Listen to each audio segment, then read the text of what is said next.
하시면 참 잘 나오셨습니다. 우리 옆에 분 한번 인사하도록 하겠습니다. 잘 나오셨습니다. 큰 은혜 받으십시오. 오늘 본문의 말씀을 통해서 큰 슬픔이 큰 기쁨으로 이어지다, 큰 슬픔이 큰 기쁨으로 이어지다라는 제목으로 말씀을 나누도록 하겠습니다. 다시 우리 사도행전으로 돌아갑니다. 사도행전 8장은 슬픔으로 시작하고 있음을 우리가 본문을 통해서 보게 되죠.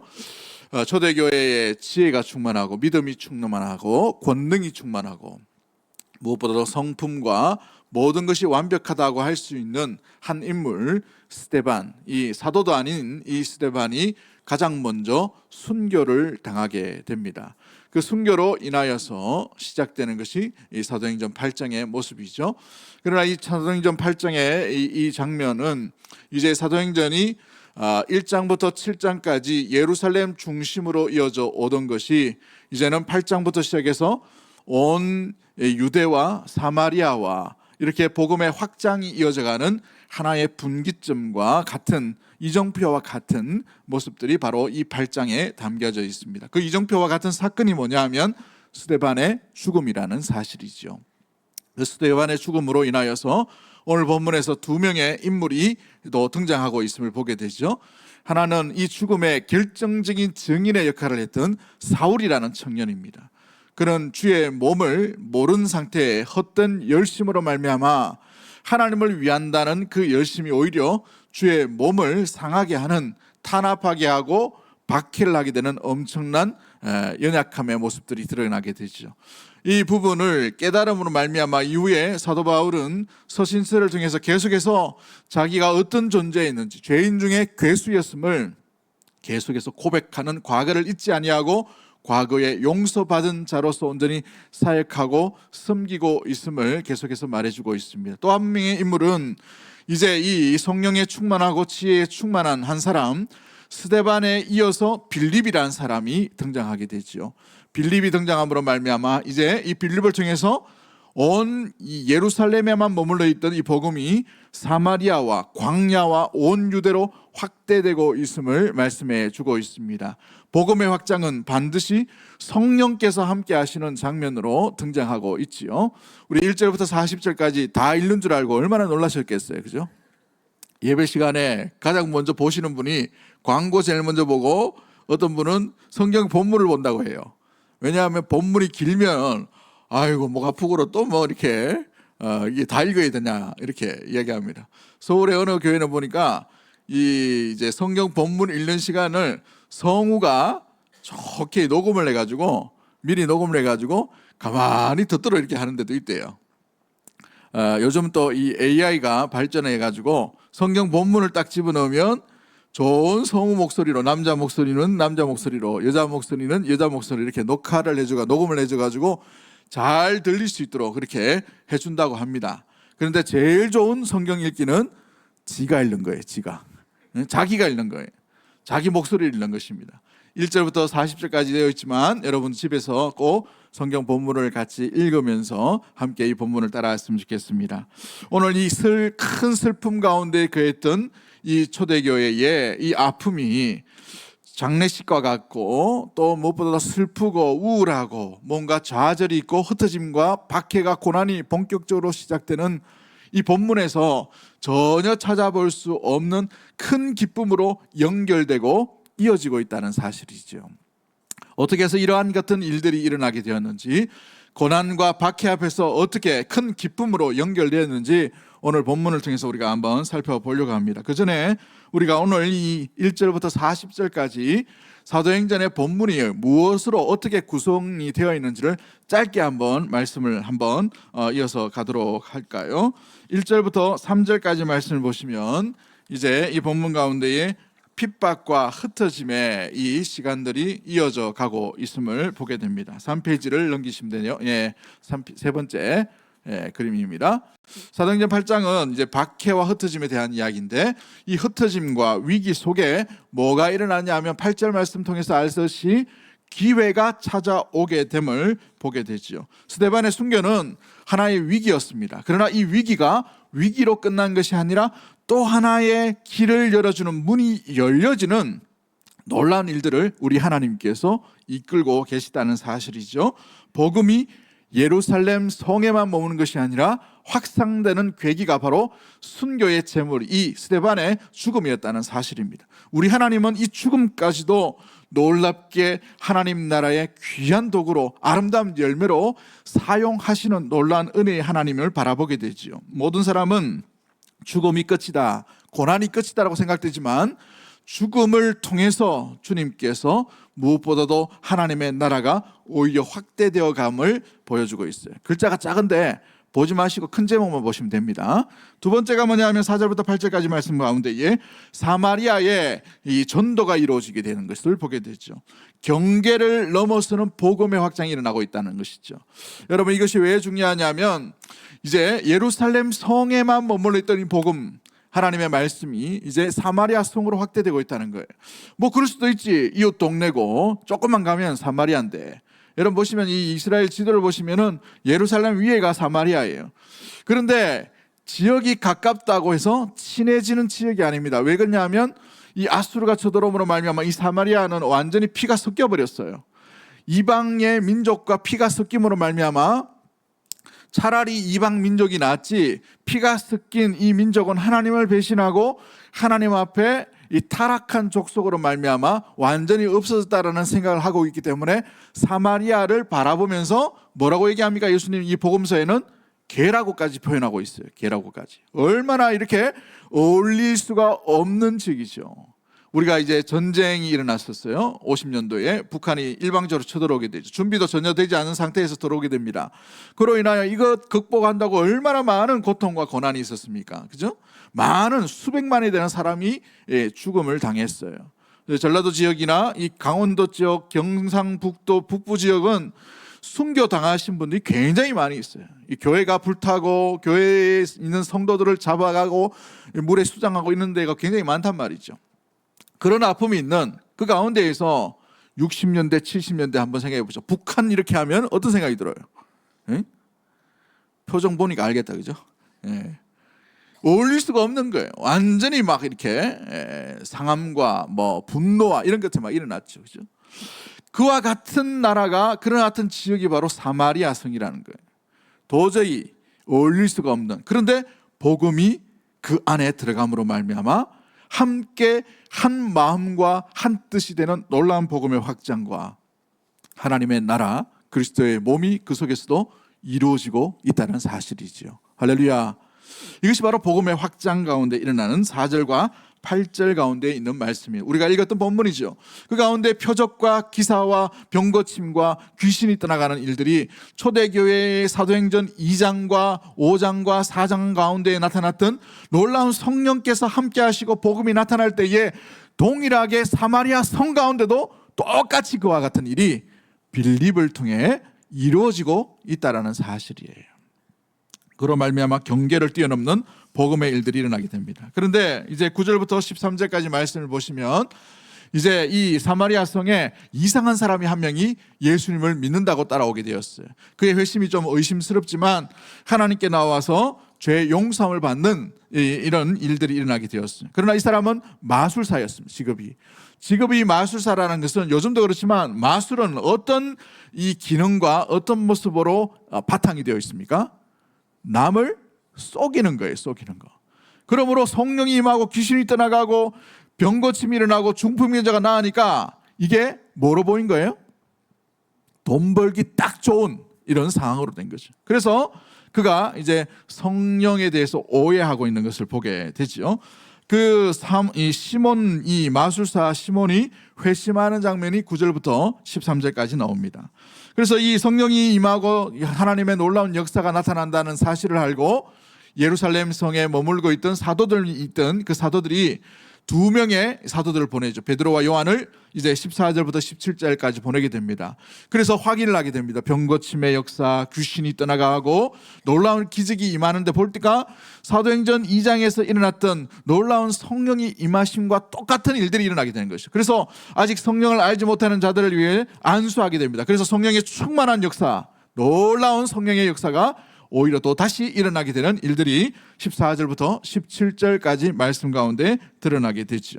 그러므로 말미암아 한 성령, 같은 성령으로 온전히 믿고 있는 이 예루살렘 성과 사마리아 성이 일치가 되는 한 성령 가운데 붙들림을 받는 놀라운 일들과 기적이 이 지금 사도행전 이 8장 가운데 드러나고 나타나게 되었다는 것입니다. 이 성령이 임함으로 말미암아 이제 마술사 시몬이 장사의 목적으로 내게 성령을 뭐 해달라고 말합니까? 팔아달라고 얘기하죠. 팔아달라고. 여러분, 이 팔아달라고 하는 이 말이 어울리지 않는데도 불구하고 이 시몬은 성령을 물건으로 사고 파는 것으로 말미암아 장사를 하려고 하는, 남을 속이려고 하는 도구로 삼으려고 했던 것을 보게 됩니다. 그럴 때 베드로가 뭐라고 꾸짖습니까? 마음이 바르지 못하다라고 이렇게 합니다. 굉장히 엄청난 저주를 퍼붓게 되죠. 성령을 회방하는 일들로 인하여서 굉장히 저주를 퍼붓습니다. 그럴 때에 이 시몬이 이 저주가 내게 임하지 않도록 해달라라고 간청하는 장면이 24절까지 등장하게 되지요. 여러분 잘 보시면 마음이 바르지 않다, 이 표현이 어디에서 등장합니까? 사도행전을 보시면 1장부터 7장까지 반복되는 것이 사도행전 8장에 그대로 드러나요. 성령을 속이고 성령을 이용하려고 했던 사람 누구였습니까? 사도행전 5장에 아나니아와 삽비라라는 부부가 있었어요. 동일하게 이 8장에는 누가 등장합니까? 마술사 시몬이라는 사람이 등장해서 성령에 대해서 온전히 깨달을 수 있도록 놀랍게 성령 하나님이 어떤 하나님인지를 이 사도를 통해서 온전히 알려지게 되었어요. 그리고 26절부터 40절까지 이 사도행전 8장의 반 이상을 차지하는 게 뭐냐 하면 주의 사자가 이 빌립을 길가로 내몰게 하죠. 길로 걸어가게 합니다. 그 길은 광야의 길이에요. 광야의 길로 나아가서 그 광야길을 통해서 예루살렘으로 올려오려고 하는 이디오피아의 여왕의 재정을 맡은, 지금으로 말하면 재정부 장관격입니다. 굉장히 고위직이에요. 그 사람이 이사야의 말씀을 읽는 것을 듣게 됩니다. 아마 수레가 천천히 이렇게 여행하듯이 왔겠죠. 그래서 그 이야기 소리를 듣고 빌립이 그 마차의 곁에 붙어서 그 말을 이해하느냐라고 물어봅니다. 그럴 때에 성경 해석을 정확하게 함으로 말미암아 이 내시가 그 자리에서 예수를 믿고 물에 내려서 세례를 받는 놀라운 일들이 일어나게 되었어요. 그 빌립의 이디오피아의 선교가 본격적으로 이 가운데 이루어져 감을 보게 됩니다. 그러므로 8장 전체를 보면 복음의 확산과 새로운 지평이 열려지게 되는 놀라운 장이 되었다는 것이죠. 여러분, 이 복음의 확장과 지평, 새로운 지평이 넓어지는 굉장히 중요한 사건의 핵심이 뭐였어요? 뭐 때문에 이와 같은 복음의 확장과 새로운 지평과 문화가 뛰어넘는 이런 일들이 일어나게 되었어요? 하나의 사건입니다. 스데반의 죽음이죠. 이 죽음이 모두에게 슬픈 일입니다. 모두에게 아픈 일이에요. 가장 아름답고 가장 귀하고 이 사람이라면 좀 더 교회를 지키고 교회 가운데 건강한 본을 보였으면 좋겠다라고 했지만 하나님은 그 영혼을 순교의 제물로 삼으셨어요. 근데 그냥 헛되게 하신 것이 아니라 이 일로 인하여, 이 사람으로 인하여, 이 피로 인하여서, 이 희생으로 인하여, 이 헌신으로 인하여 하나님은 하나님의 나라를 경계를 뛰어넘게 하시고 지역을 뛰어넘게 하시고 인정을 뛰어넘게 하시고 원수되었던 사람까지도 하나 되게 하시는 놀라운 성령의 도구로 세워주신 줄 믿습니다. 그러기에 큰 슬픔이 큰 기쁨으로 이어져 가게 되는 놀라운 일들이 나타나게 되었다는 사실인 것이지요. 오늘 이 본문이 우리에게 주는 놀라운 이 본문의 교훈이 무엇입니까? 첫 번째가 우리가 기억해야 될 것은 아무리 큰 슬픔과 고난을 맞았다 하더라도 사랑하는 성도 여러분, 우리가 무엇을 신뢰해야 되는가 하는 거예요. 끝까지 우리가 붙들고 신뢰해야 될 것은 우리의 철학이나 가치관이나 우리의 감정이나 세상의 기류가 아니라 주의 계획과 하나님의 뜻, 그것을 끝까지 신뢰하는 것인 줄 믿습니다. 믿음의 성도와 교회가 나아가야 될 방향이 바로 이와 같다는 사실인 것이죠. 슬픔을 당했어요. 슬픔이 없는 인생이 어디 있겠습니까? 아픔이 없는 인생이 어디 있겠어요? 저마다의 사연, 저마다의 아픔이 있어요. 어떤 철학자가 그 얘기를 했더라고요. 한 사람과 한 사람이 만날 때 그냥 만나는 것이 아니라 한 사람의 인생과 한 사람의 인생이 만나는 거다라는 거예요. 그 인생 속에는 아픔도 있을 것이고 눈물도 있을 것이고 좌절도 있어요. 또 어떤 분이 그 얘기 하더라고요. 우리가 이렇게 견딜 수 있는 이유가 뭐냐? 예수 믿는지 안 믿는지 모르겠지만 잠깐 짧게 보여지는 보람과 행복과 기쁨의 그 좁은 그 순간 때문에 과거의 아픔, 과거의 상처, 과거의 좌절, 과거의 눈물, 과거의 이 얼어붙었던 마음들을 이길 수 있도록 연결지는 이정표가 하나씩 있었기 때문에 그런 거예요. 아이가 태어났을 때, 결혼을 했을 때에, 또 사랑을 했을 때에, 또 뭔가 회복이 되었을 때에, 기쁨으로 격려를 받았을 때, 칭찬을 받았을 때, 많지는 않지만 인생 가운데 하나가 있었다는 거예요. 하나 있었다는 거예요. 저는 저희 아버지가 한 번도 칭찬해 준 적이 없는데 대학교 2학년 때 딱 한 번 칭찬해 줬어요. 그래, 종균이는 노력파지. 이렇게 쪽파, 대파, 양파도 아니고 노력파지. 그 말 때문에 얼마나 가슴이 이렇게 벌렁벌렁거리는지 몰라요. 건너방 안에서 이렇게 이야기하다가 첫째는 이렇고 둘째는 이렇고 셋째는 이렇고 뭐 누님은 이렇고 뭐 이렇게 얘기했는데 딴소리는 아무것도 안 들려요. 막내는 노력파지.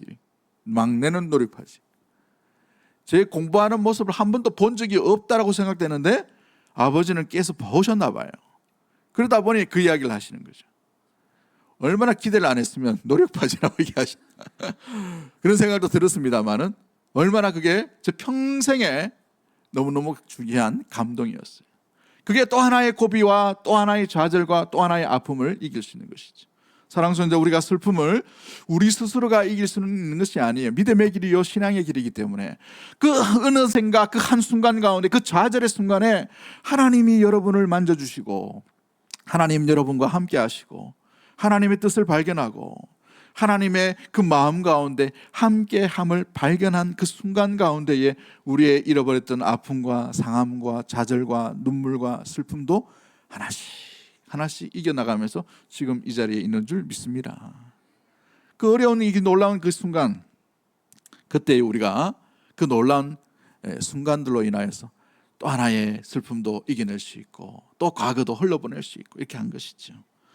여러분, 큰 슬픔과 고난과 어려움 속에서도 무엇보다도 믿음의 성도가 무엇을 붙들어야 되는가? 변함이 없고 취소되지 아니하시는 하나님의 놀라운 뜻을 붙들고 신뢰해야 될 줄 믿습니다. 많은 사람들은 고난이 끝이라고 생각될 수 있어요. 더 이상 재기불능이다. 권투를 보시면 그로기 상태가 있어요. 아무 힘도 없이 그냥 서 있는데 심판이 볼 때에는 시합 끝내야 될 순간에 그로기 상태. 그와 같은 상황과 순간이 우리 인생 가운데 올 때가 있습니다. 그러나 그 순간 가운데 있다 하더라도 그 순간에서도 주님의 약속과 구원의 일하심은 지금도 그 순간에도 계속되고 있는 줄 믿습니다. 하나님은 멈추지 않는 신실하심이에요. 400년 동안 노예 생활했던 이스라엘 백성들을 보십시오. 400년이면 그 인생 가운데 그 가문에 한 4대, 5대, 6대, 7대, 10대 정도 흘렀을 것이에요. 그 정도로 고통이 심하고 극심하다 그러면 인생 끝났다고 생각할 수 있어요. 소망이 없다고 생각할 수 있어요. 노예의 삶 가운데 끝나버린 인생이라고 생각할 수 있어요. 그러나 하나님은 취소하지도 않으시고 하나님은 잊지도 않으시고 하나님은 놓치지도 않으시고 구원의 계획을 신실하게 이루어 가신 줄 믿습니다. 때가 되어서 그 울부짖음을 들으시고 모세를 준비하셨어요.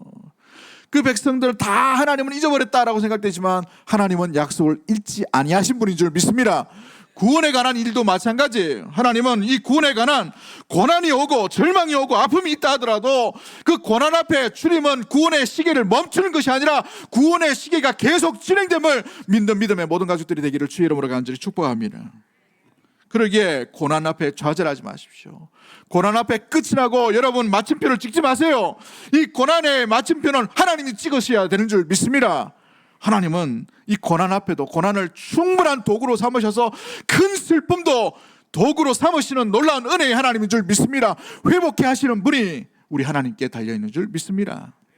그러기에 이 큰 슬픔이 곧 변하게 되는 놀라운 큰 기쁨으로 바뀌게 되는 사건으로 나타나게 되는 것이죠. 여러분의 과거를 한번 돌아보십시오. 여러분의 제일 많이 힘들고 어려웠던 순간이 여러분의 믿음이 제일 좋은 순간이었을 거예요. 왜요? 그 고난을 이기게 하게끔 하나님이 여러분 가운데 밀착하듯이 여러분의 생각을 붙드시고 여러분의 마음을 붙드시고 여러분의 모든 것을 다 하나님께서 주관하여 주시기 위해 찾아오시는 그 순간이에요. 할렐루야. 그러므로 말미암아 우리가 헛된 생각하지 않도록, 헛된 마음 먹지 않도록, 우리의 생각과 이 지각이 다른 길을 선택하지 않도록 우리를 온전히 이렇게 붙들어 주시는 그 순간의 모습들이죠. 여러분, 다니엘을 한번 보십시오. 그의 세 친구들을 한번 보세요.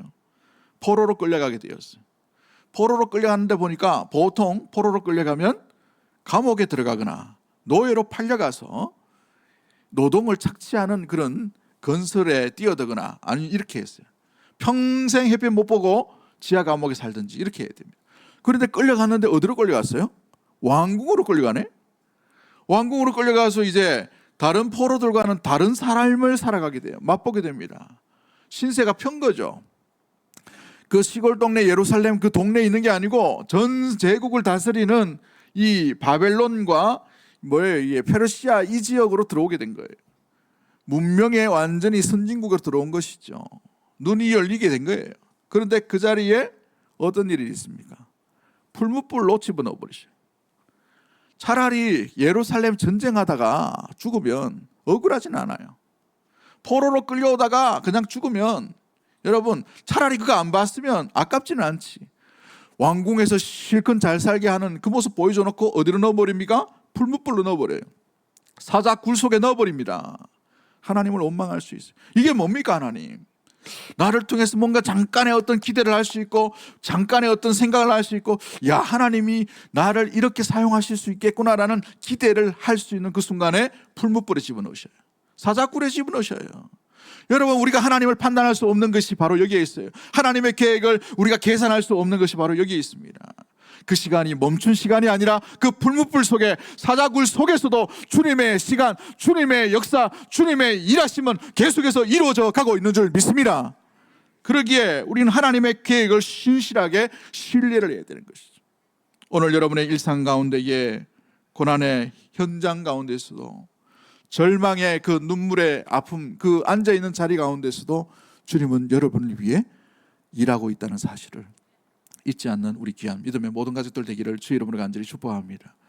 구원의 날, 구원의 때를 위해서 지금도 우리 가운데 역사하시고 지금도 우리를 이끄시고 지금도 우리와 함께 하시는 분이 임마누엘 되신 우리 하나님 아버지인 줄 믿습니다.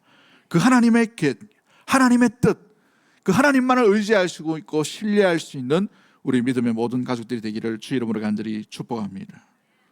그러기에 하나님을 신뢰하고 하나님을 온전히 붙드는 믿음의 성도는 주님의 인도하심을 따라 살아가게 되는 거예요. 그 인도하심 뭐예요? 빌립을 통해서 볼 때에는 성령의 인도함을 따라 살아가게 되는 것이죠.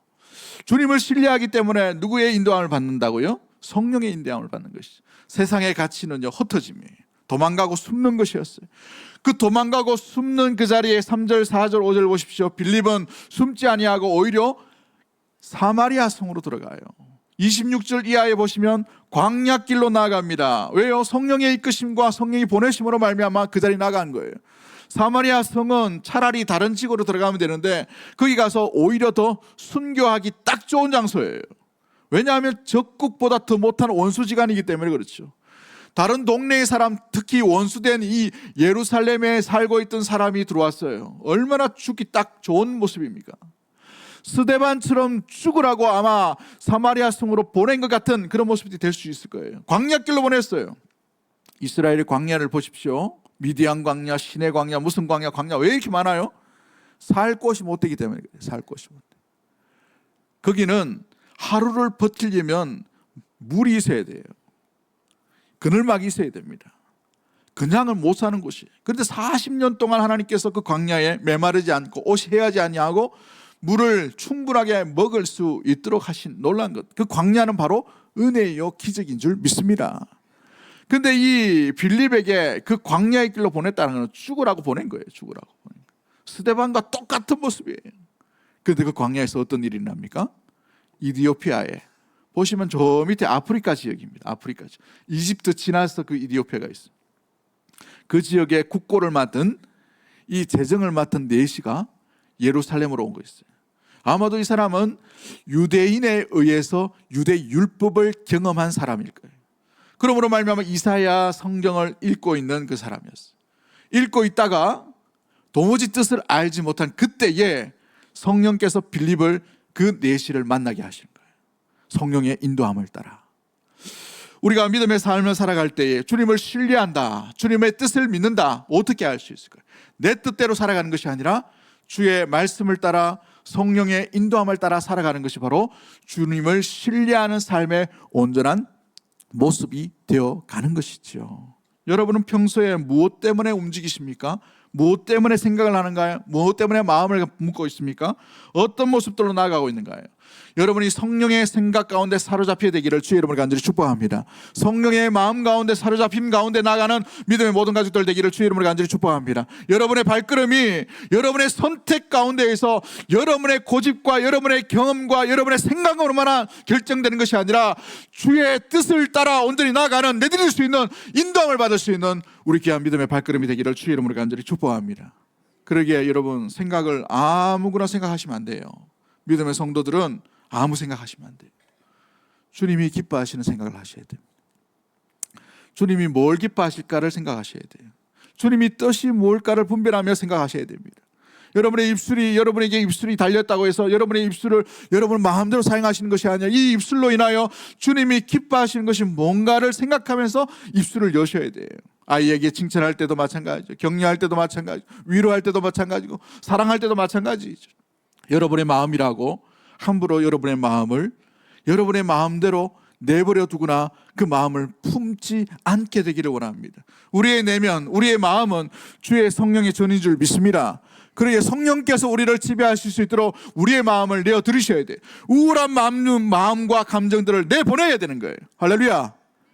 연약한 마음이 하고 낙심케 하는 그 마음들을 떨쳐보내야 되는 것이에요.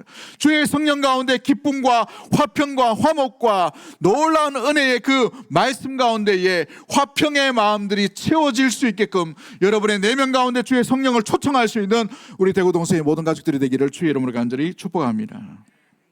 그렇죠. 여러분, 하나님의 마음과 성령 가운데에 사로잡혀 있지 않으면 성도는 결국은 누군가에 대한 생각, 누군가 준 말, 누군가 넣어준 감정에 따라 사로잡힘대로 살아갈 수밖에 없어요. 하와를 한번 보십시오. 하나님의 말씀과 주와 함께 있었던 그 가운데에 사로잡힘 있을 때에는 동산 가운데 있었던 그 선악을 알게 하는 나무가 그들의 눈에는 잘 들어오지 않았어요. 풍성한 다른 모든 나무를 다 접하고 또 누리고 있는 삶이었어요. 그러나 사탄이 그녀에게 찾아왔을 때에 뭐라고 얘기합니까?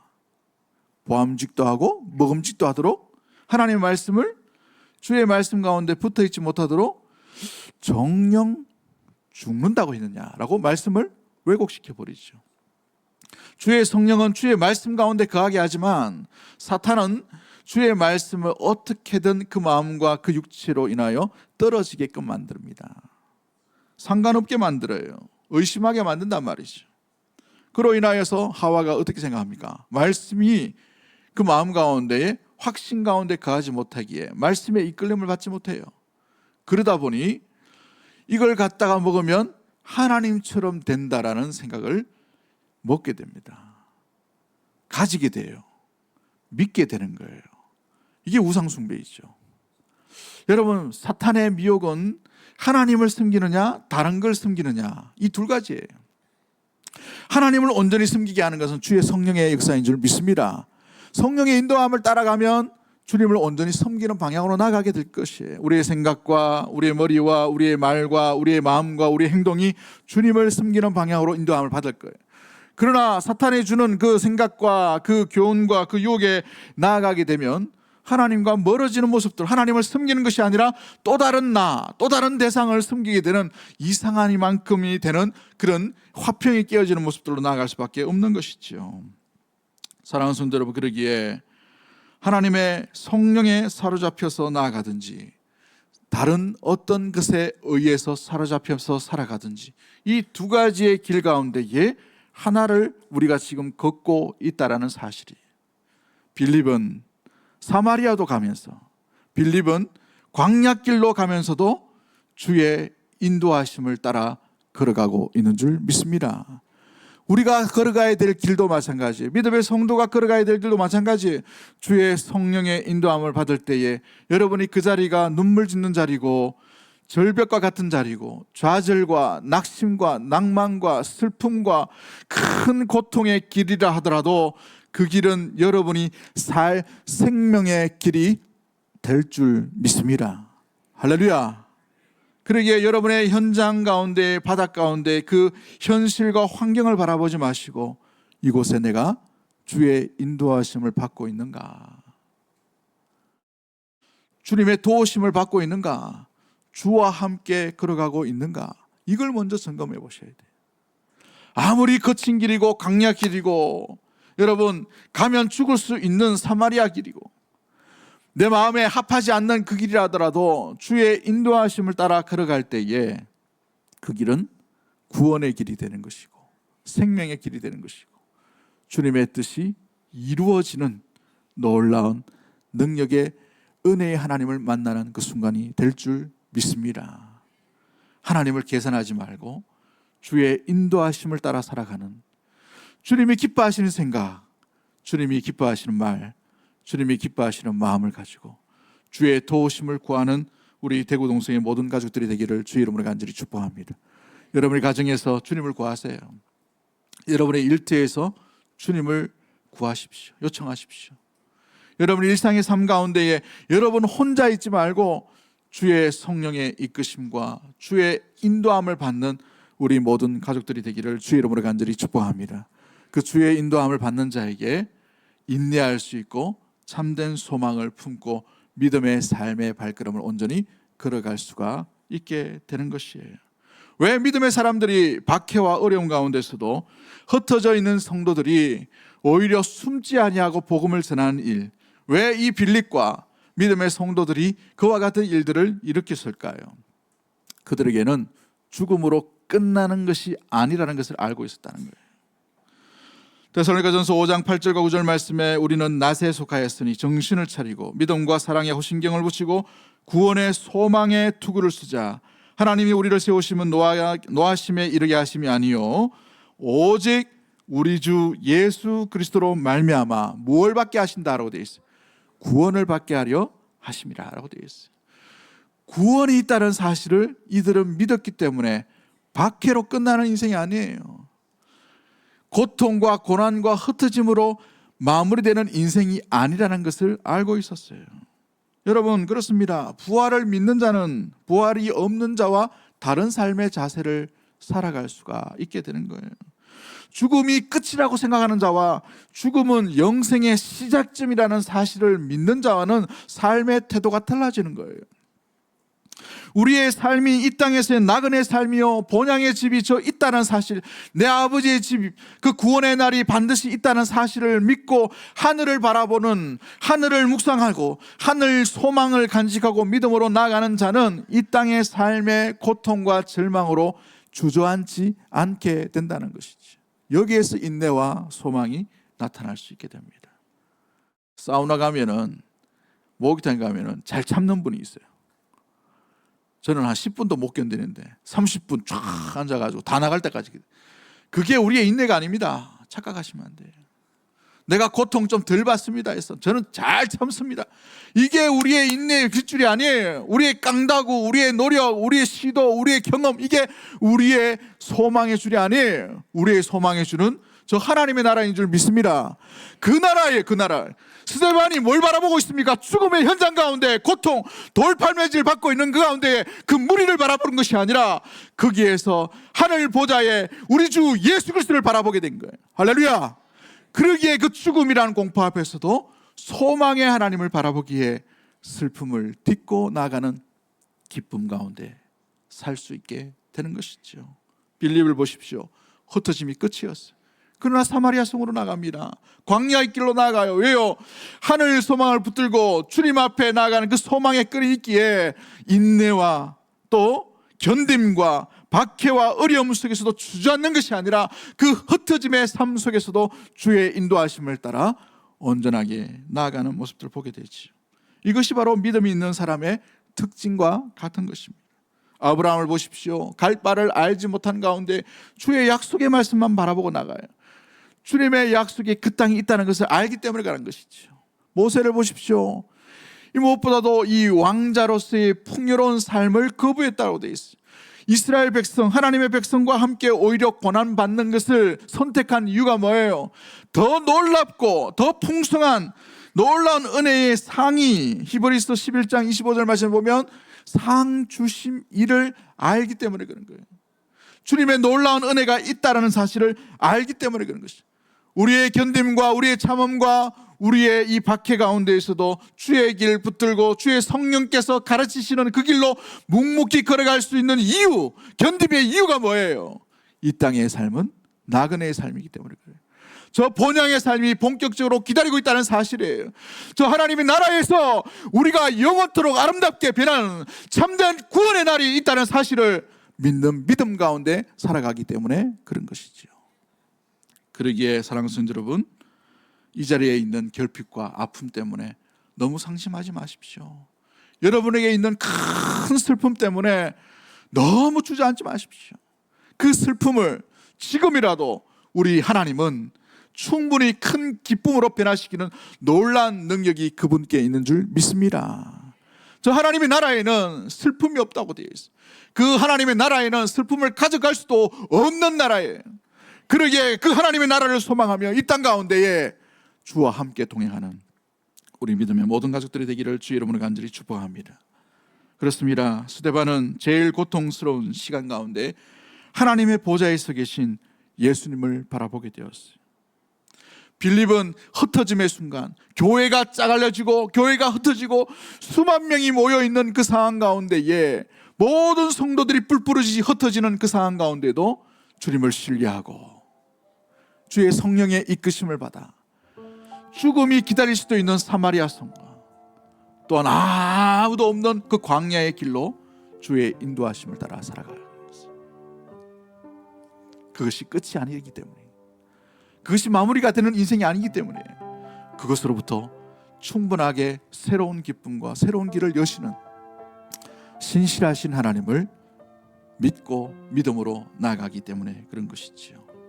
우리 내일부터의 삶, 우리 일상의 삶 가운데 때로는 어떤 선함을 행하다가 여러분 지치지 마십시오. 포기하지 마십시오. 갈라디아서 6장 9절 말씀에 우리가 선을 행하되 낙심하지 말지니 포기하지 아니하면 때가 이름에 거두리라고 되어 있어요. 거두게 하시는 분은 우리 하나님이신 줄 믿습니다. 우리가 해야 될 것은 선을 행하는 것이고, 두 번째 낙심하지 말는 것이고, 세 번째 포기하지 않는 거예요. 다 내버려 놓고 하나님이 하셔야 될 것, 때를 이루기 위해, 때를 거두기 위해 우리의 생각과 우리의 마음과 우리의 발걸음이 머물지 말고 주님이 우리에게 요구하시는 선을 행하는 그 모습, 주의 인도하심을 따라 선하신 주님을 따르는 예배하는 삶, 그 가운데 주님을 신뢰하기 때문에 주님만 믿고 나아가는 낙심이 아니라 신뢰함으로 나아가 때가 이름에 우리의 구원 날이 반드시 임하게 됨을 기억하고 끝까지 포기하지 않는 자로 주와 함께 동행하는 우리 대고동성의 모든 가족들이 되기를 주의 이름으로 간절히 축복합니다.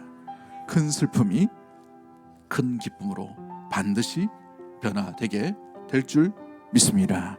우리 찬양 하나 합니다. 고단한 인생길 힘겨운 오늘도, 고단한 인생길 힘겨운 오늘도 예수 내 마음 하시네. 지나가라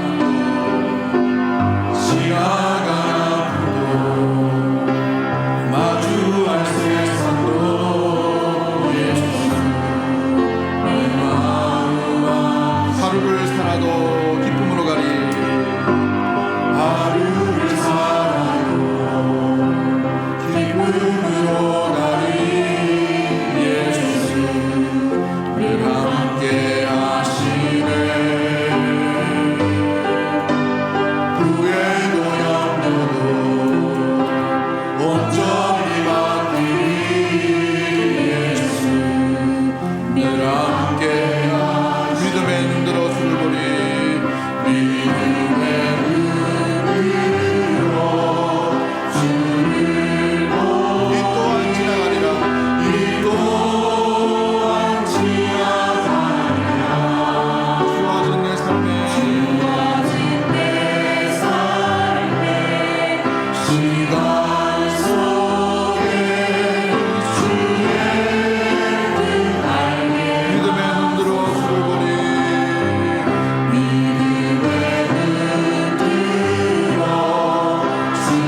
바라보는 그 시각과 위치는 어떠한지 한번 돌아보기를 원합니다. 주님을 신실하게 믿고 믿음 가운데 가는 자는 끝까지 주님을 신뢰하는 자, 주의 뜻이 지금도 이루어져 가고 있음을 믿는 자입니다. 여러분의 고난과 아픔 때문에 더 이상 주저앉지 마시고 거기에 시선을 고정하지 말고 지금도 이 고난이라는 재료를 통해서 주님은 주의 구원의 시계를 이루어가고 또 온전히 세워나가고 있음을 기억하고 주님의 신실하심을 의심하지 않도록 주님 인도해달라고 기도하십시다. 우리의 고난 때문에, 우리의 좌절 때문에, 우리의 낭망 때문에, 우리의 슬픔 때문에 주님을 왜곡하지 않도록, 원망하지 않도록 주님 인도하여 주시고 끝까지 주님을 신뢰함으로 말미암아 주의 신실하신 인도하심 따라 주의 음성과 주의 말씀 따라 살아갈 수 있도록 도와주시고 이 땅 가운데 있는 여러 가지 세상의 가치를 쫓는 것이 아니라 주님이 주시는 저 하나님의 나라, 완전하고 완벽한 우리의 집이 있는 것을 기억하고 그 구원의 날을 기억하며 그 소망 가운데에 이 땅 가운데 인내와 또 견딤과 수고함을 포기하지 아니하고 주저앉지 아니하고 그 길을 묵묵히 걸어감으로 말미암아 주께서 함께 하시고 때가 이름에 거두게 하시는 놀라운 일들을 이 땅 가운데도 뿐만 아니라 저 하나님의 나라에서 온전히 이루어짐을 소망하며 살아갈 수 있는 우리의 모습과 가정과 교회가 될 수 있도록 도와달라고 우리 주신 말씀 생각하며 주여 한번 해주시고 동성으로 합심해서 한번 기도하도록 하겠습니다. 주여